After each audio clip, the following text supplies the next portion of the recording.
안녕하세요. 서울에서 카페를 운영하고 있는 40세 여성입니다. 다른 사람이 그러는데 저는 또래에 비해 유독 세상 물정에 어둡고 순진하다고 하더라고요. 보통 상식적으로 이해가 안 되면 일단 의심부터 해봐야 하는데 저는 일단 사람을 믿었습니다. 한마디로 사기꾼이 좋아하는 스타일이었던 거죠. 그래서 어릴 때부터 놀림을 자주 받았습니다. 어릴 적 장난 정도는 웃으면서 넘어갈 수 있었는데 성인이 되어서 사회생활을 시작한 뒤에는 아주 심각한 일들을 겪게 되었습니다. 가장 결정적인 건 남편에게 버림을 받은 것이었습니다. 지금도 저의 순수한 사랑을 무참하게 짓밟아버린 그 인간을 떠올리면 화가 치밀어서 견딜 수가 없을 지경입니다. 여러분들이 제 이야기를 들으시면 왜 저렇게까지 바보처럼 살았을까 하는 생각이 드실 겁니다. 제 아버지는 공기업의 이사로 근무하셨고 엄마는 고위직 공무원이셨습니다. 그래서 저는 어릴 때부터 부족한 것 없이 모든 걸 누리면서 자라왔습니다. 부모님은 제가 가지고 싶어 하는 건 뭐든지 사주셨습니다. 학교를 다니면서부터 아버지는 돈이 필요해 보이면 묻지도 따지지도 않고 원하는 액수의 돈을 주셨죠. 그래서 돈이 귀한 줄 모르고 함부로 쓴 적도 있었습니다. 친구들에게 저는 돈을 잘 쓰는 애로 통했고 자기들이 가지고 싶은 물건은 있는데 돈이 없으면 제게 다가와서 돈을 빌려달라고 부탁했어요. 그러면 저는 주저없이 친구들에게 돈을 빌려주었죠.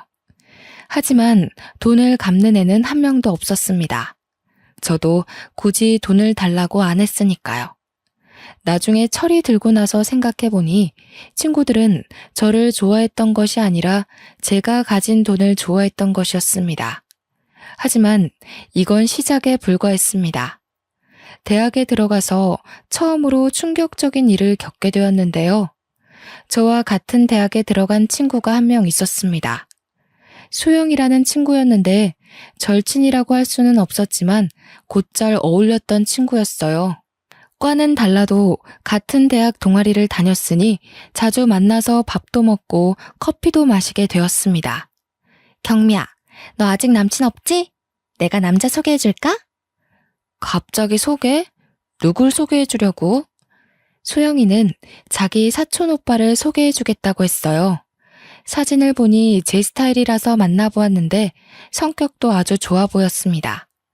사진에서처럼 키도 크고 얼굴도 깔끔하게 생긴 편이라서 첫 만남에 호감이 생겼죠.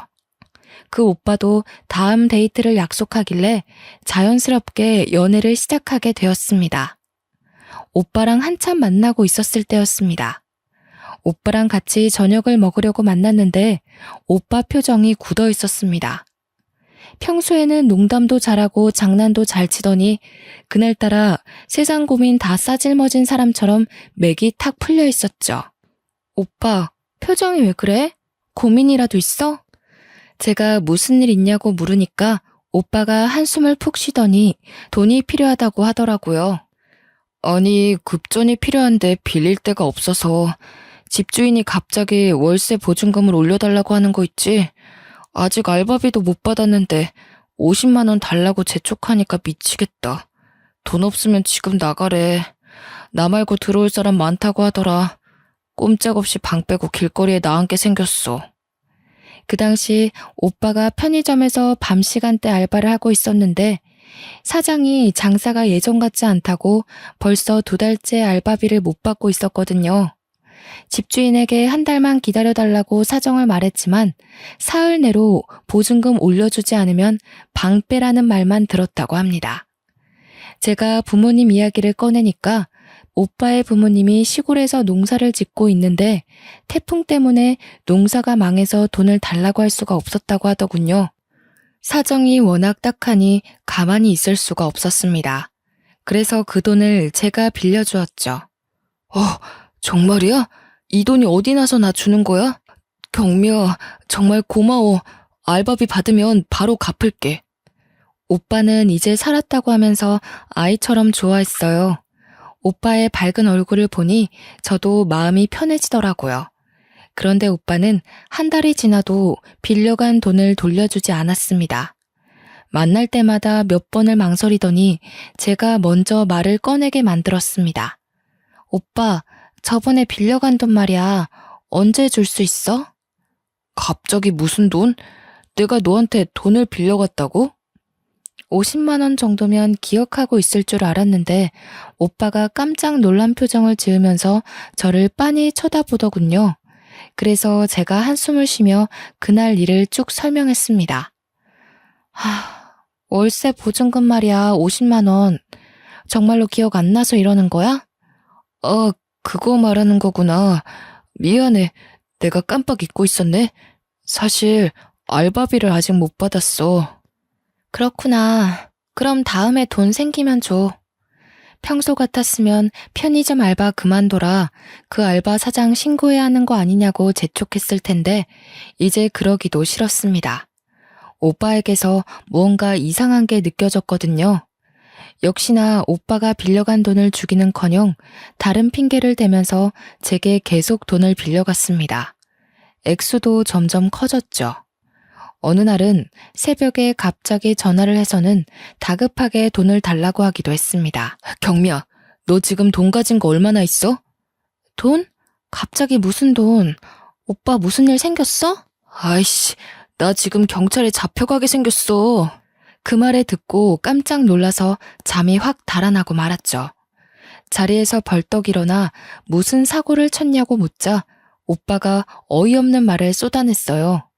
친구들과 같이 기분 좋게 술을 마시고 있었는데 옆자리 손님들과 시비가 붙었다는 겁니다. 오빠와 친구들이 시끄럽게 웃고 떠들자 술집 전세 냈냐고 조용히 하라는 목소리가 들려왔고 오빠 쪽에서 기분이 상해서 왜 시비를 거냐고 짜증을 냈다고 하는데요. 시작은 말다툼이었는데 나중에는 몸싸움으로 번지고 말았습니다.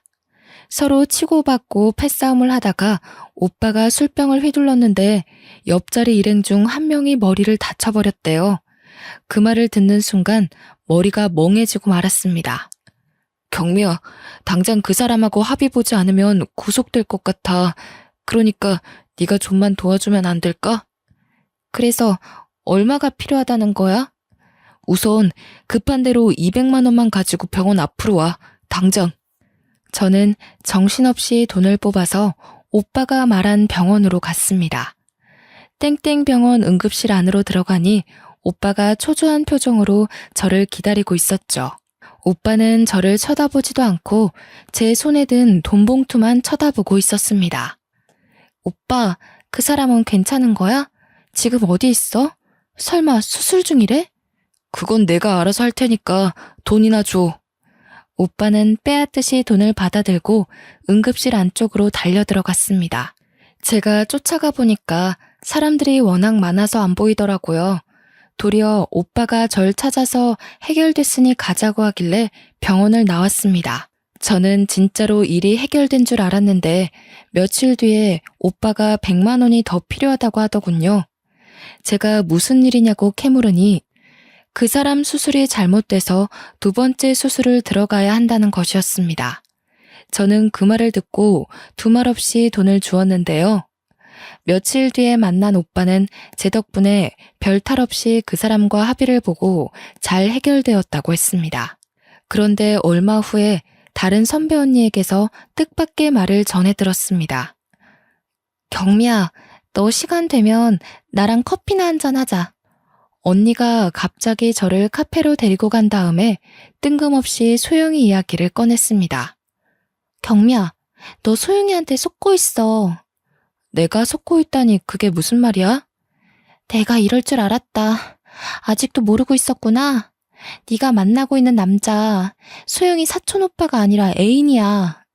소영이가 저한테 사촌 오빠라고 해놓고 자기 애인을 소개해줬다는 것이었습니다. 언니는 소영이와 친분이 있었습니다.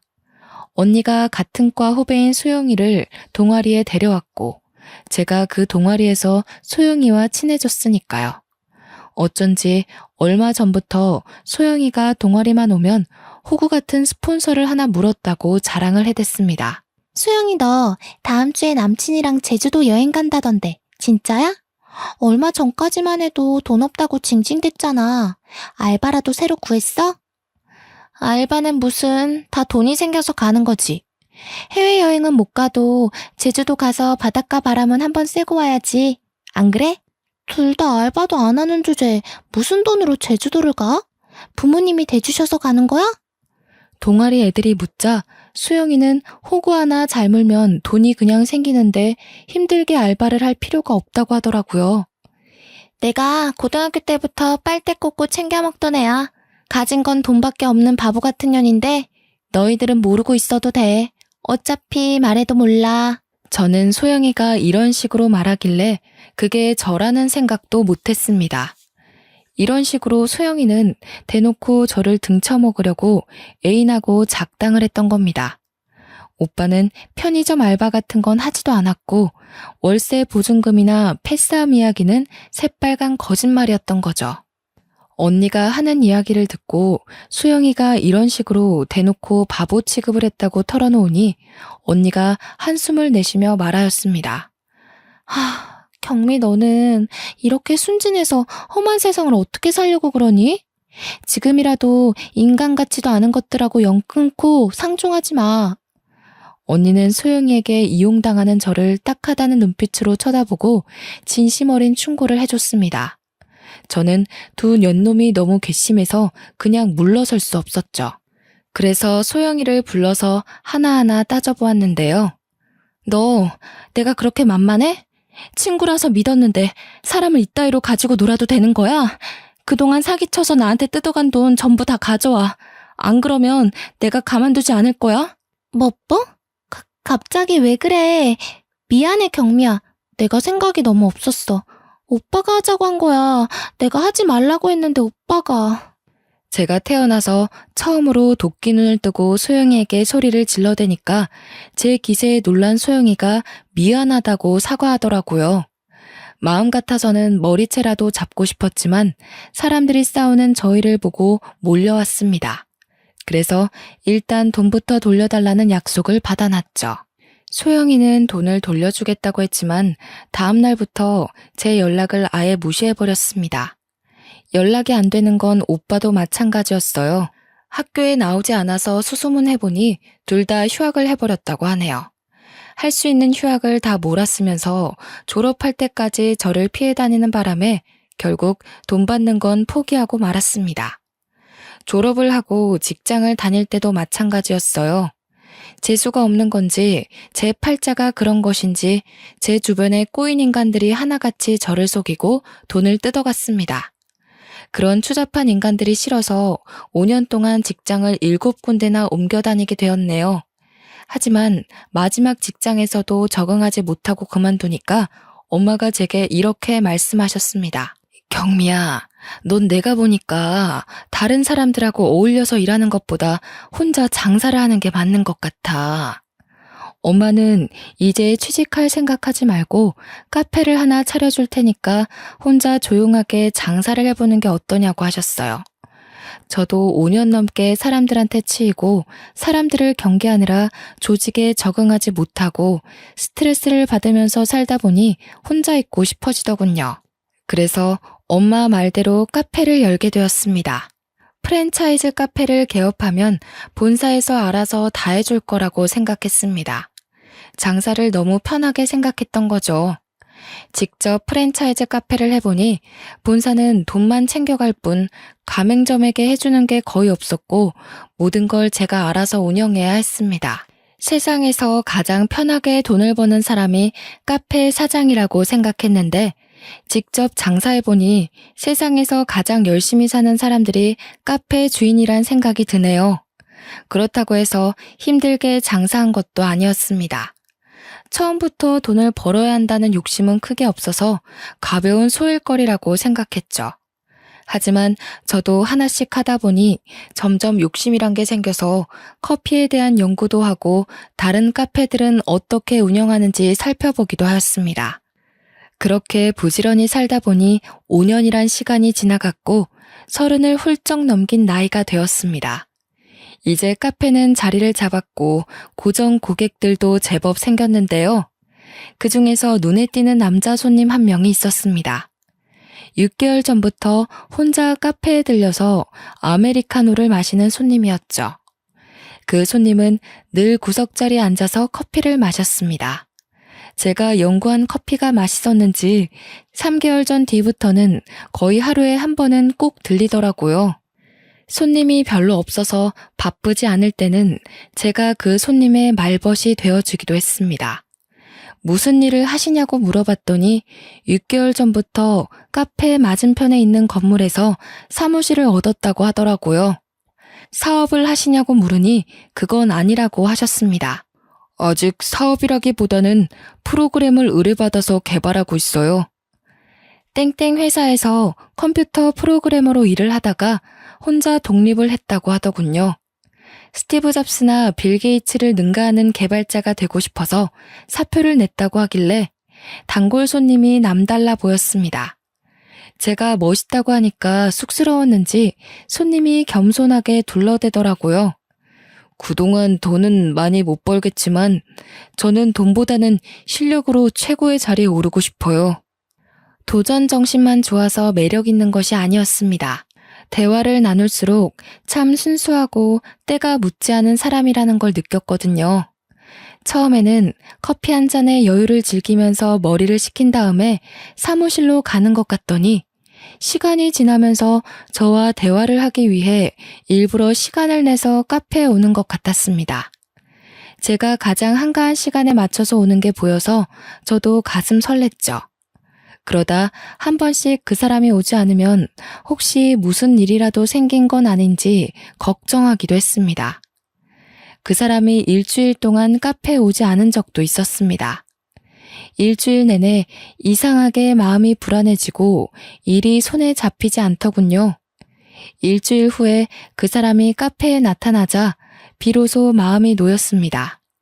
저도 모르게 단골 손님을 반기며 그동안 어떻게 지냈는지 물었는데요. 그동안 무슨 일 있으셨어요? 왜 이렇게 안 오셨어요? 아, 지방에 있는 업체에서 보안 프로그램을 교체해달라는 의뢰가 들어와서 출장을 다녀왔어요. 그랬구나. 전 또 무슨 일이라도 생긴 줄 알았어요. 단골 손님이 걱정하게 해서 미안하다고 하면서 앞으로 무슨 일이 있으면 미리 말하겠다고 하더라고요. 그렇게 개인적으로 연락을 주고받으면서 사이가 더 가까워졌고 몇 달 뒤에는 빨간 장미꽃까지 받게 되었습니다. 저랑 결혼하고 싶다고 진지하게 만나보자는 고백을 해서 깜짝 놀랐어요. 내가 고백만 안 했지 우리 만난 지 2년이 넘었잖아요.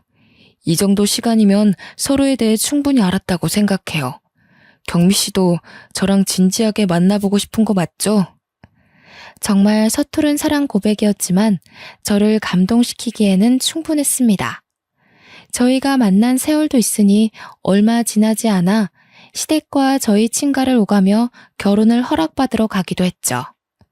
저는 35이라는 다소 늦은 나이에 상견례 자리를 가지게 되었습니다. 신혼은 제가 살고 있는 아파트에서 시작하기로 했는데요. 2년 전에 새로 지은 아파트에 청약을 했는데 당첨이 되어서 산 아파트였습니다. 평수가 꽤나 큰 아파트여서 신혼생활을 해도 무리가 없어 보였어요. 남편은 제 아파트를 보고 저에게 너무 미안해했죠. 집은 내가 마련해야 하는 건데 시작부터 당신한테 신세 지는 것 같네. 그게 무슨 상관이야. 이렇게 큰 아파트 놔두고 따로 집을 구할 필요는 없잖아. 좋아. 딱 5년만 기다려. 내가 멋진 전원주택 하나 사서 당신 호강시켜 줄 테니까.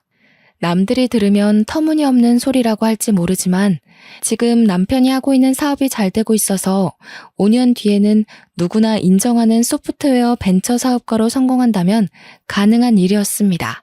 성공하지 않더라도 말이라도 그렇게 해준 게 참 고마워서 저는 결혼 상대를 참 잘 만났다고 생각했습니다. 결혼식 전이었지만 남편은 제 집으로 짐을 옮겼고 같이 살게 되었죠. 그런데 결혼식을 일주일 앞둔 어느 날, 느닷없는 불청객이 카페를 찾아와서 이상한 말을 하였습니다. 정경미 씨 되시죠? 남편한테 들어서 한번 찾아와 봤어요. 곧 결혼한다고 하던데. 축하해요. 저 누구신데 그러시죠? 남편이요? 네. 그쪽이랑 곧 결혼할 남자 와이프가 바로 저예요. 갑자기 모르는 여자가 찾아와서 제 남편 될 사람의 아내라는데 믿을 수가 있어야죠. 게다가 남편의 아내가 꺼낸 첫 마디가 저희들의 결혼을 축하한다는 것이었습니다.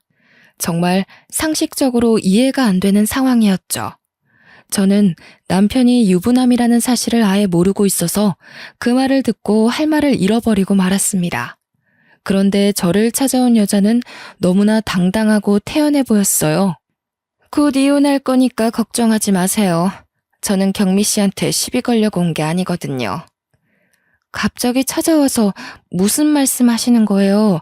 지금 굉장히 무례하신 거 알고 계시죠? 남편과 곧 이혼한다니 도대체 남편에게 무슨 문제가 생긴 걸까 싶었는데 전처가 자기한테 다른 남자가 생겨서 이혼을 하게 되었다고 말해 주었습니다. 혹시 경미 씨한테는 첫사랑이 있었나요? 그리고 느닷없이 첫사랑에 대해 묻더니 자기가 어쩌다 남편이 아닌 다른 남자와 바람을 피우게 되었는지 자세하게 이야기해 주었습니다. 고등학교 때 만나서 사귀게 된 첫사랑이 있었는데 3년 정도 교제하다 결혼을 약속했다고 합니다. 그런데 부모님이 강력하게 반대해서 헤어지게 되었다고 하더라고요. 남자친구가 있다는 걸 알게 된 부모님이 머리에 피도 안 마른 어린 것들이 벌써부터 연애질이나 하고 다닌다고 호되게 야단을 맞았다고 하네요. 그런데 2년 전 동창 모임에 갔다가 첫사랑을 다시 만나게 되었다고 했습니다. 첫사랑은 대학을 졸업하고 미국으로 이민을 간 바람에 그동안 동창 모임에는 나올 수가 없었다고 해요. 그런데 미국에서 결혼한 아내가 교통사고를 당해서 세상을 떠나자 미국 생활에 회의감이 들어서 모든 걸 정리하고 한국으로 귀국했다고 합니다. 이렇게 다시 만난 둘은 학창시절로 돌아간 것처럼 연애를 하기 시작했다고 하는데요. 하지만 꼬리가 길면 밟히는 법이라 1년 만에 저희 남편이 불륜 사실을 알아차리고 이혼을 하기로 합의했다고 하죠. 남편 입에서 이혼 이야기가 나오자마자 남편한테 모든 걸 다 털어놓았어요. 남편은 위자료 청구 소송 같은 건 하지 않고 조용히 합의 이혼하자고 하더라고요. 이미 법원에 이혼 신청까지 해서 자기들은 남남이나 마찬가지라고 하더군요. 며칠 내로 법적으로도 남남이 될 거라고 하였습니다. 내가 살아봐서 아는데 남편은 정말 착하고 좋은 남자예요. 그건 제가 확실하게 말해줄 수 있어요. 제가 바람 폈는데 합의 이혼하자고 하는 사람이 어딨나요? 정말 멋진 사람 같아서 이야기해 주려고 왔어요. 이혼한 사이인데 굳이 제 가게까지 찾아와서 이러는 이유가 뭘까요? 자기가 써보니 이 물건 참 괜찮으니까 너도 한번 사용해보라고 하는 말처럼 들려서 어이가 없었습니다. 그래서 짜증을 내며 전처를 쫓아내려고 했죠. 그런 거 이야기 안 해줘도 되니까 나가세요. 장사 방해되니까 나가시라고요.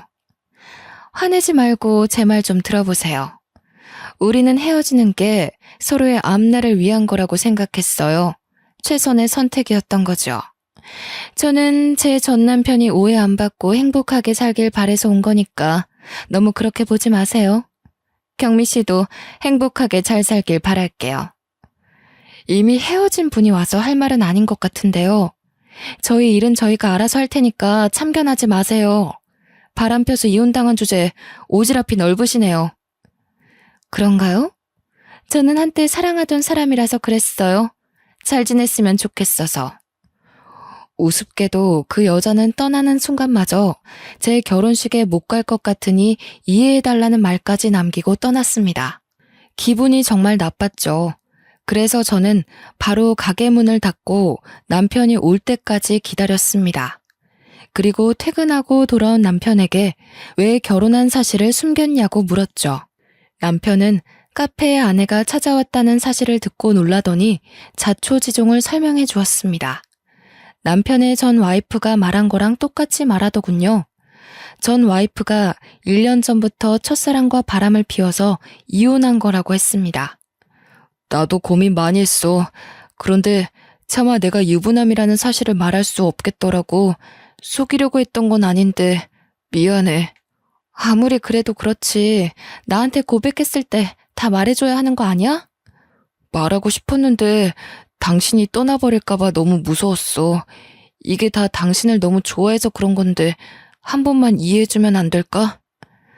남편은 이혼 절차가 마무리된 다음에 말하려고 했는데 생각보다 과정이 복잡해져서 고백할 타이밍을 미루게 된 거라고 하더군요. 황당하긴 했지만 이제 와서 재혼이란 걸 빌미로 파혼할 생각은 없었습니다. 어차피 저희 남편은 일주일 뒤에 전처와의 모든 관계가 정리될 테니까요. 이제는 모든 걸 잊고 새롭게 시작하면 된다고 생각했습니다. 차마 친정에는 말하지 못하고 결혼식을 올리게 되었는데요. 저희 부모님을 속여서 벌을 받는 걸까요? 갑자기 남편의 사업에 문제가 생기고 말았습니다. 남편이 사기를 당해서 큰 돈을 잃고 말았죠. 남편에게 연락을 한 업체는 누구나 이름만 대면 아는 대기업 연구소에 납품할 프로그램을 하청받아서 개발하고 있다는 땡땡 업체였습니다. 공동으로 자금을 투자받아서 개발할 파트너 업체를 찾고 있다면서 같이 프로젝트를 하자고 제안하더라고요. 프로젝트만 마무리되면 20억을 주겠다고 해서 남편이 바로 오케이 했습니다. 그런데 문제는 개발하는 동안 들어가는 경비였어요. 땡땡 업체 쪽에서 1억이라는 진행비를 부담하라고 해서 남편은 대출까지 받아가며 그 돈을 송금해 주었습니다. 그것들이 사기꾼인 줄도 모르고 남편이 한순간에 1억이라는 빚을 내버린 거죠. 이렇게 돼서 1억이라는 빚이 생겼어. 어떡해 여보? 당장 대출금의 이자까지 독박 쓰게 생겼어. 뭐? 1억이라고? 그놈들이 1억이나 사기친 거야? 왜 나한테 말 안 했어? 미리 상의했으면 이런 일 없었잖아. 미안해. 급한 사업이라고 해서 상의할 시간이 없었어. 지금 당장 진행하지 않으면 늦는다고 하길래 나도 모르게. 남편이 풀이 죽어서 저한테 사기당한 사실을 실토하는데 억장이 무너질 뻔하였습니다. 당장 사무실 문을 닫아야 하는 상황이라고 하니 1억을 구해줄 수밖에 없었는데요. 그 뒤에도 남편은 다른 사업을 한다는 핑계를 대면서 생활비를 주지 않았습니다. 제가 물을 때마다 하고 있는 사업에 생각보다 돈이 많이 들어가서 여유가 없다고 하더군요. 저는 당연히 저희 남편이 하는 말이니 믿고 기다렸습니다. 카페에서 나오는 수입만으로 충분히 생활이 되고 있었거든요. 그렇게 1년이 지나자 남편이 저한테 생활비를 주는 게 아니라 오히려 돈을 달라고 하였습니다. 납품 대금을 못 받았는데 직원들 월급을 줘야 한다는 핑계를 대거나 정부기관에서 발주한 용역 사업에 참가하려고 하는데 선납금이 필요하다는 이유를 댔었는데요. 적게는 몇백만 원에서 많게는 1,000만 원까지 제 지갑을 털어갔습니다. 어찌나 돈을 많이 가져가던지 밑 빠진 독에 물을 붓는 심정이었지만 남편의 사업이 하루빨리 자리 잡기만을 바라고 있었죠. 그런데 남편의 사무실에 간 저는 어디선가 본 것 같은 얼굴을 보게 되었습니다. 사무실에서 나와서 계단으로 내려가 버린 여자는 아무리 생각해봐도 소영이었습니다. 소영이가 남편 사무실에 올 이유가 없을 텐데 잘못 본 거라고 생각했죠. 요즘 따라 남편이 돈을 달라는 횟수도 늘어나고 집에도 잘 안 들어와서 아무래도 확인을 해봐야겠다는 생각이 들었습니다. 그래서 남편이 출장 가서 없을 때 사무실에 가서 CCTV에 녹화된 영상을 확인해 봤습니다. CCTV 속 여자의 얼굴 몇 번을 돌려봐도 소영이더군요. 그날만 남편 사무실을 찾아온 것이 아니었습니다. 남편의 사무실에 자주 들렸다는 사실을 안 순간 저는 대학 시절에 소영이에게 당했던 기억을 떠올릴 수밖에 없었습니다. 더 기가 막힌 사실은 소영이뿐만 아니라 전처도 남편의 사무실에 자주 찾아왔다는 것입니다. 셋이서 무언가 밀담을 나누고 의논하는 모습이 회의실 CCTV에 찍혀 있었는데요. 회의만 한 것이 아니라 남편과 전처가 서로를 끌어안기도 하고 부부 사이처럼 보이는 행동을 여러 번 하기도 하였습니다. 그 모습을 보자 저는 남편과 전처에게 완전히 속았다는 생각이 들었죠. 남편이 처음부터 저를 속이고 있었던 것 같았습니다. 남편과 전처 그리고 소영이가 어떤 관계인지 알아내야만 했습니다. 그래서 도청기를 구해 남편 사무실에 몰래 설치해놨습니다. 일주일 정도 기다리고 있다가 남편이 잠든 새벽 시간대에 몰래 사무실로 가 도청 녹음본을 확인했는데요. 도청기에는 여러분이 상상할 수 없는 충격적인 대화가 녹음되어 있었습니다. 언니, 내 말이 맞지? 그녀는 사기 쳐먹기 딱 좋은 년이야. 그래, 이 덕분에 우리 형편이 좋아졌어. 이 은혜 잊지 않을게. 우리 여보 말이 맞아. 정말 처제 아니었으면 나는 빚쟁이들한테 맞아 죽었을 거야. 내가 뭐라 했어. 내 말만 들으면 팔자 필 거라고 했잖아. 경미 걔는 대학 다닐 때부터 멍청하던데 아직도 사람을 쉽게 믿더라. 자기한테 좀만 잘해주고 간이고 쓸개고 다 내주려고 그래. 빚도 다 해결됐으니까 이번에는 내 몫도 챙겨주는 거지? 나한테는 얼마나 줄 거야? 당연하지. 우리 처제 얼마나 필요해? 달라는 대로 다 줄게. 녹음본을 아무리 다시 들어봐도 남편이 제 돈을 노리고 의도적으로 접근한 거였습니다. 전처와 이혼을 하기는 했지만 사실 위장 이혼이었고 실제로는 같이 동거를 하고 있었던 거죠. 게다가 저희 남편이 소영이를 처제라고 부르다니 저는 소영이가 전처의 여동생인 줄도 모르고 있었습니다. 사업을 하다가 크게 망해버린 남편은 빚쟁이들을 피해서 도망치듯이 카페 맞은편 건물에 사무실을 얻어서 숨어서 지내고 있었다고 합니다. 형부를 찾아왔던 소영이가 우연히 제 카페를 알아보고 저를 이용할 계획을 세웠던 겁니다. 그렇게 제 돈으로 빚을 갚고 생활비로 쓰고 있었다는 사실을 알아내고 저는 기생충 같은 인간들 때문에 피눈물을 흘리고 말았습니다. 게다가 여기서 저를 더 속이고 도망갈 생각을 하고 있더군요. 그년이 아무리 눈치가 없다고 해도 여기서 시간 더 끌면 의심할 게 뻔해. 마지막으로 크게 한탕하고 해외로 튀어버리자.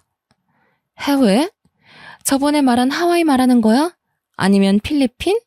우리 아예 이민 가버려서 돈 걱정 없이 좀 살아보자. 그래, 돈만 많은 그년 도움 좀 받으면 필리핀 같은 데 가서 편하게 살 수 있을 거야. 이번에 지긋지긋한 한국 땅 떠나버리게.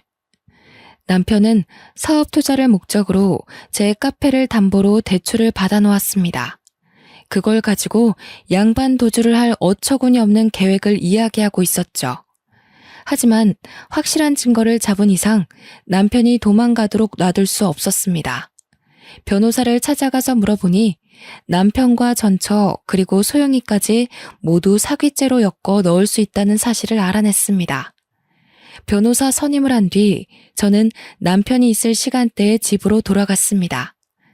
집에 들어가자마자 남편을 붙잡고 녹음한 파일을 들려주었는데요. 그러자 그 인간이 소영이가 꾸민 짓이라며 자기는 시키는 대로 한 것뿐이라고 발뺌을 하였습니다. 나는 아무 잘못 없어. 처제가 이렇게 하면 다 해결될 거라고 협박했다고. 돈 안 받아오면 이혼당하고 길바닥에 나앉을 거라고 하는데 어떡해. 나도 방법이 없었어. 이제 와서 오리발 내민다고? 나는 너 때문에 2년 넘게 돈까지 뺏겼어.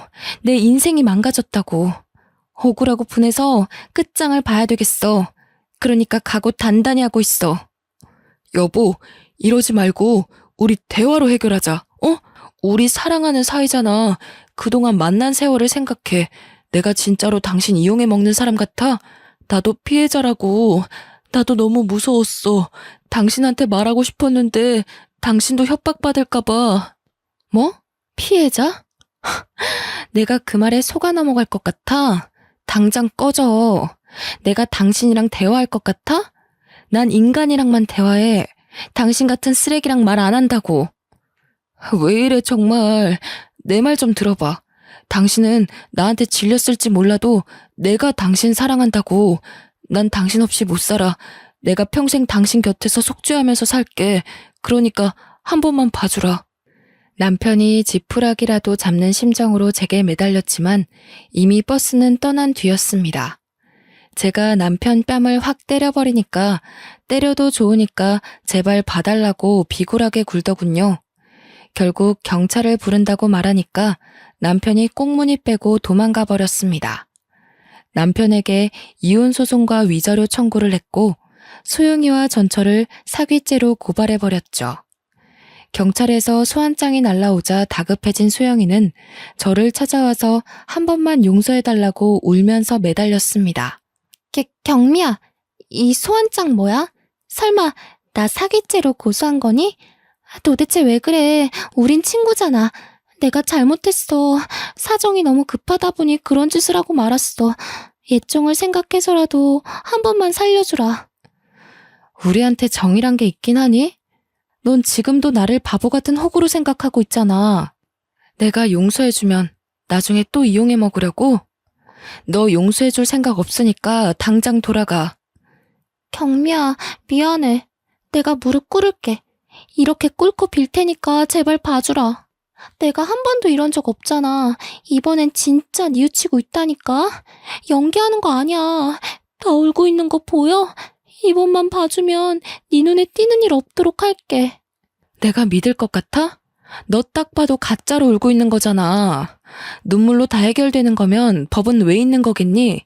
경찰은 왜 있겠어? 눈물 아까우니까 뚝 그쳐. 감방에서나 흘려야 하니까 내 앞에서 울지 말라고. 제가 울면서 제 바지가랑이를 붙잡는 소영이를 밀치니까 거짓말처럼 눈물을 뚝 그치더군요. 딱 봐도 어떻게 해야 제가 봐줄지 고민하는 것 같았습니다. 그 뒤로 소영이가 제 카페에 찾아와서 어떻게든 합의를 하자고 사정했지만 저는 돈보다는 고등학교 때부터 저를 괴롭힌 악독한 년에게 본보기를 보여줘야만 했습니다. 세상에는 지켜야 할 법이라는 걸 있다는 걸 알려줘야 했죠. 경찰 조사를 받은 날 저는 소영이와 남편 그리고 남편의 전처와는 합의할 생각이 전혀 없다고 말하였습니다. 제가 그 인간들 때문에 얼마나 많은 정신적인 고통을 겪었는지 이루 말할 수가 없었거든요. 경제적인 피해 사실까지 상세하게 말하면서 반드시 처벌해달라고 간곡하게 호소했습니다. 소영이와 전처는 구속되었지만 남편은 종범이라는 이유로 불구속 상태에서 조사를 받게 되었는데요. 하지만 남편은 제게 그나마 숨겨놓은 재산을 탈탈 털어서 위자료를 줘야 했습니다. 그야말로 알거지 꼴이 된 전 남편은 잠을 잘 방 한 칸조차 없는 산새가 되어버렸어요. 모두 자업자득이니 길거리에서 노숙을 하든 구걸을 하든 간에 자기 잘못을 뼈저리게 느껴야 한다고 생각합니다. 소영이와 전처의 재판 결과도 의도적인 사기죄로 인정되었고 죄질이 아주 불량하다는 이유만으로 초범이었지만 실형이 선고되었습니다. 지금은 교도소에서 국가가 제공하는 무료 식사를 하면서 자신의 잘못을 뉘우치고 있는 중이겠죠. 사람이 살다 보면 정말 다양한 부류의 인간들을 만나게 되는 것 같습니다. 그 중에는 자기 인생에 도움이 되는 사람도 있겠지만 소영이처럼 만나지 말았어야 하는 악질적인 인간들도 있겠죠. 자기를 위해서 다른 사람의 인생 같은 건 어떻게 되든 상관없다는 생각으로 사는 것들을 우리는 쓰레기라고 부릅니다. 여러분들은 주위에 이런 쓰레기 같은 인간들이 없는지 자세히 살펴보시길 바랍니다. 만약 그런 인간들이 있다면 주저없이 관계를 끊어버리라고 말씀드리고 싶네요. 사연을 읽어주신 분들에게 하는 조언이니 부디 주변을 둘러보시길 바래요.